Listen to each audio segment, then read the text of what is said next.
Okay, it's day 59.1, and Thomas Paine wrote a really great article last night and even added a little graphics here to talk about Andrew McCabe.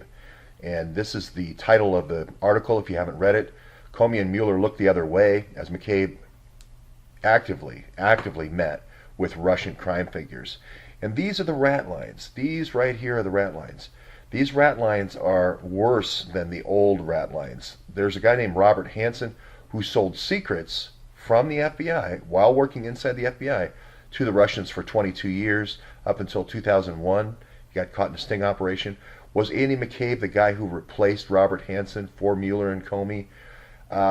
Maybe. Did Mueller cut the cord last night with Andy, make him the fall guy? Maybe. We don't know. But Andy certainly is in all these Russian files. Now, is it really Andrew McCabe that's in all these files? A step ahead of the investigators always. Everyone who's investigating the Russian crime families and so forth and the different terrorist incidents in the United States, like Boston bombing, or like my case, the Christmas tree bomber with Muhammad. Is it really Andy McCabe that smart? He's always a step ahead. No, he has credentials. Andrew McCabe has credentials, and these CIA guys are using his credentials to log in all these cases and get ahead of the witness, get ahead of evidence tampering, get ahead of evidence destruction. And I think this evidence destruction is going to go all the way back. I know I've said it before. People don't believe me. It's going to go all the way back to OKC. It's going to go all the way back to OKC.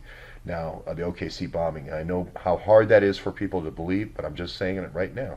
Basically, Thomas goes through how, McCabe had this guy, a relationship with a guy who was very close to Vladimir Putin, a guy named Deripaska. And Deripaska, he's meeting, with him all over the place. And this is the key guy who is the go-between between Putin and basically Clinton.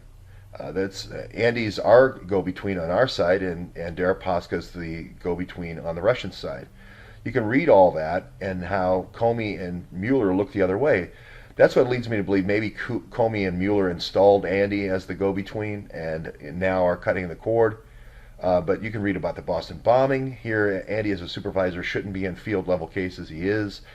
You can look at this Eurasian Organized Crime Task Force, which is a color of law operation where this is where, Dave made a mention of this, the Kissinger thing, where you start getting into trafficking of girls and getting into organ recovery, let's call it, and I am involved in that case a little bit. I went to Prague because that was where the girls were being funneled out, and we were an NGO trying to stop that. And the thing that people don't realize about these things is they use people who are 99.9% of the people are good.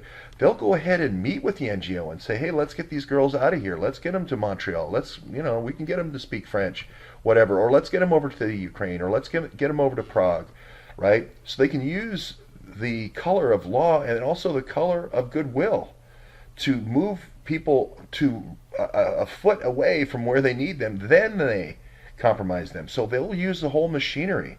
They'll use the whole machinery of charity to move people in the direction. And Dave is right on the one thing with Kissinger. They sent the hotties to Ukraine, and they sent the kids that were the garbage pail kids, unfortunately, to Romania. And Ceausescu did run an operation there where he flew in oligarchs, and they had operations and so forth for knew everything. And those kids it's a very sad story. I had absolutely nothing to do with anything illegal. I was trying to stop it. That's why we're meeting with Kissinger. But Kissinger's a smart cookie. He'll just take everything that you do in a positive way, and then until the last second, he'll co-opt all your resources. The same way the U.S. Navy's been co-opted and the U.S. Coast Guard has been co-opted until the last mile. And then that's where the MS-13 comes in. That's where the Russian gangs at the docks come in at the last mile, or the Pakistani spying comes in at the last mile. The Pakistanis are actually managing these rat lines from end to end. This is going to be your PAX 2. This is going to be brilliant, managing all these rat lines. And as I said yesterday, they all come together in Salisbury, at the Russian retreat and in Salisbury. If you didn't see it yesterday, Salisbury University is kind of where the girls and drugs come in, and the intelligence center, the operations center where we went, is kind of this is Salisbury with all the Purdue farms. That's the drug piece of it. And then this Chesapeake Bay Bridge and this Pioneer Point where this Russian retreat is where the intelligence operation is. So there's two intelligence centers, really, one in Maryland, one in New York, that we closed down. Now, I believe that the opcodes, and the way cryptography works is if somebody gets your password, kind of like to your computer, right, then you're compromised and you're not really running the operation securely anymore. So you change the codes every day. They call them daily opcodes. You also change the master codes in case somebody got your master code. So even if you are compromised, you're only going to be compromised for a certain period of time with the master code.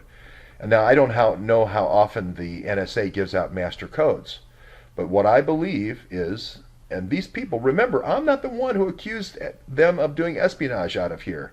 It's the FBI that accused them of doing espionage out of here. Of course they knew that they were doing espionage out of here. Andy McCabe was working with them. So of course, it's the same thing with Deripaska. Deripaska, the billionaire, a Russian billionaire, well, this is really there it is, okay? I mean, I went there. The billionaire that he has in this story, who's working as the go-between with Putin, here it says Putin-linked oligarch, billionaire, Putin uses these billionaires around him to basically be the bank account for Putin. He can't go directly to Putin. So Putin's in on this too. I don't want to say that Putin isn't in on this. This is McCabe and Hillary on our side of the fence. This is Deripaska and Putin on their side of the fence. Okay, so the reason why Andy went up quickly in the FBI is because he was running these color of law operations. The easiest person to arrest in a color of law operation is the guy who's running it. You know all the detail in place. Now this is just the beginning. Deripaska is just one of the Russian billionaires. You're going to have Firtash coming now. All the things we've talked about in the series. Firtash is going to be coming.